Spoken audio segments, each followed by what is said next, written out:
تفتكروا ازاي العذراء غلبت الشر وكل التجارب من غير ما ترفع صوتها ولا حتى تجادل؟ السر مش هتتخيله وهنكتشفه النهاردة مع بعض. العذراء مريم عاشت مواقف احنا لو كنا مكانها يمكن ما كناش قدرنا نتحملها. من اول ما الملاك بشرها لحد الصليب كانت بتواجه نظرات واسئلة ولمحات شك من الناس حواليها. المجتمع كله وقتها كان مستني يلاقي ثغرة، كلمة تبرر بيها او ترد بيها، ولكن هي اختارت طريق مختلف تماما، اختارت الصمت. الصمت بتاع العذراء ما كانش هروب ولا خوف ولا عجز عن الكلام، ولكنه كان وعي كامل ان الكلام ساعات بيضيع الحق، وان فيه مواقف لازم تسيبها بينك وبين ربنا. هي كانت عارفة ان النور اللي جواها هو اللي هيكشف الحق قدام الكل، حتى ولو الناس اتأخرت في فهمه. ولما شفناها تحت الصليب وسط الألم، وسط أصوات الاستهزاء، وسط الدموع، ما نطقتش بكلمة اتهام، كانت واقفة مرفوعة الراس وعينيها مليانة حب وصبر. وده سر عجيب، الصمت بتاعها كان أبلغ من أي خطبة وأقوى من أي دفاع. كتير بنفتكر ان اللي بيسكت بيكون ضعيف، ولكن العذراء مريم علمتنا ان الصمت ساعات كتير بيكون اعظم قوة. لما يوسف النجار شافها حامل قبل الزواج كان عنده كل الحق انه يسأل، يتهم او حتى يبعد، ولكن العذراء ما دفعتش عن نفسها بكلمة. ليه؟ لانها كانت واثقة ان اللي بدأ العمل العظيم ده هو اللي هيكمله، وان اللي ارسل ملاك هو نفسه اللي هيبرر لها قدام الناس. وصمت العذراء ما كانش فراغ، ولكنه كان مليان إيمان إن ربنا شايف، وإنه مش محتاج نثبت للناس إنه هو صح، لأنه هو هيظهر الحق في وقته. وفي الآخر كانت الرسالة أوضح من أي دفاع. يوسف نفسه شاف الحلم اللي وضح له، وكل الناس شافت تحقيق النبوات. العذراء مريم ما كانتش بس مطيعة، دي كانت شجاعة بشكل يفوق الخيال. الشجاعة مش بس انك تواجه الخطر او تتكلم بصوت عالي، احيانا الشجاعة الحقيقية هي انك تقول امين لربنا حتى وانت مش فاهم كل التفاصيل.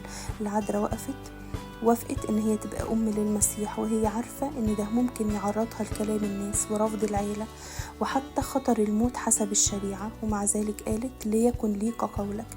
مفيش مساومة، مفيش شروط، مفيش محاولة تأجيل، بس قلب كامل بيقول انا بين ايديك يا رب. الشجاعة دي ما كانتش اندفاع لحظي، ولكنها كانت اختيار يومي، من أول زيارة أليصابات لرحلة بيت لحم للهروب لمصر. كانت العذراء واقفة زي الجبل، ولكن من جوه كان قلبها متواضع ومستسلم لإرادة الله.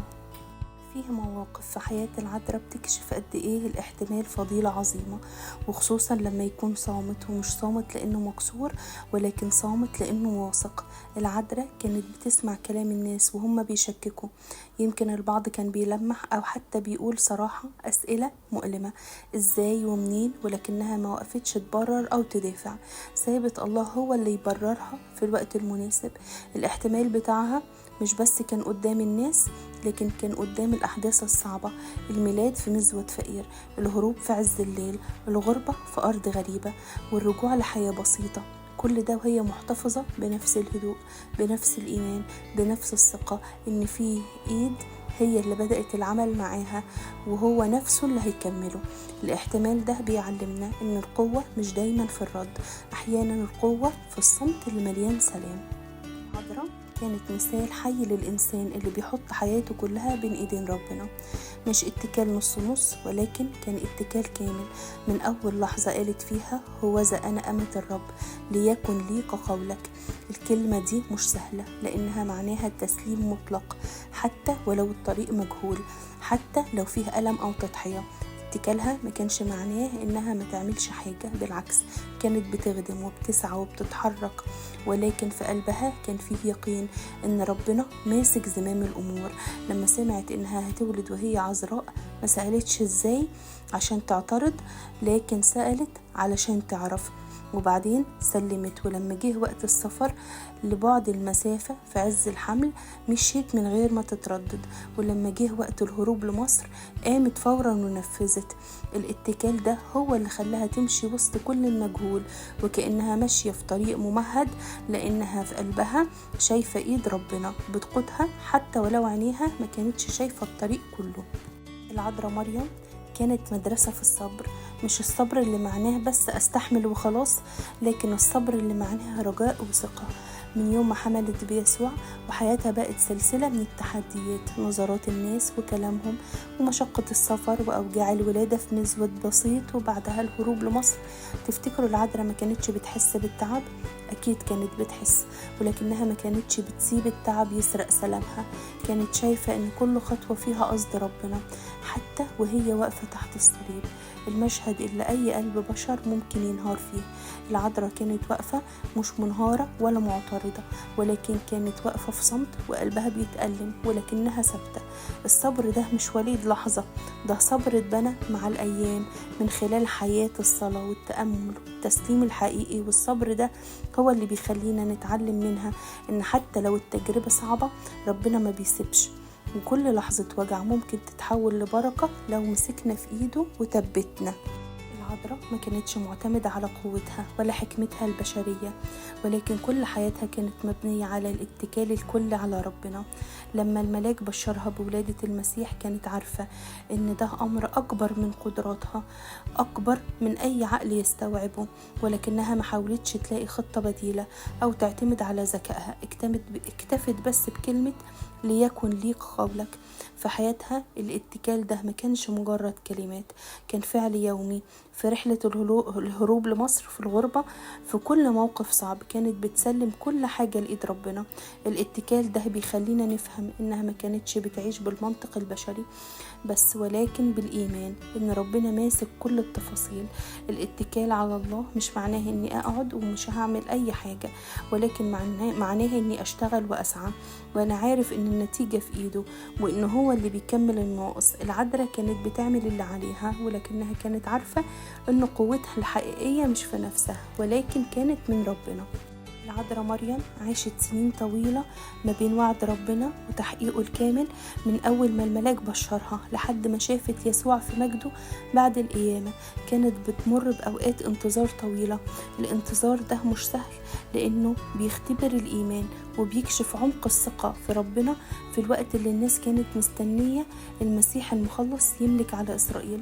العذراء كانت عارفة إن ملكه مش أرضي، وكانت بتصبر وسط سوء الفهم والانتقادات. صبرها ما كانش استسلام سلبي، ولكنه كان صبر نشيط مليان صلاة وخدمة وهدوء.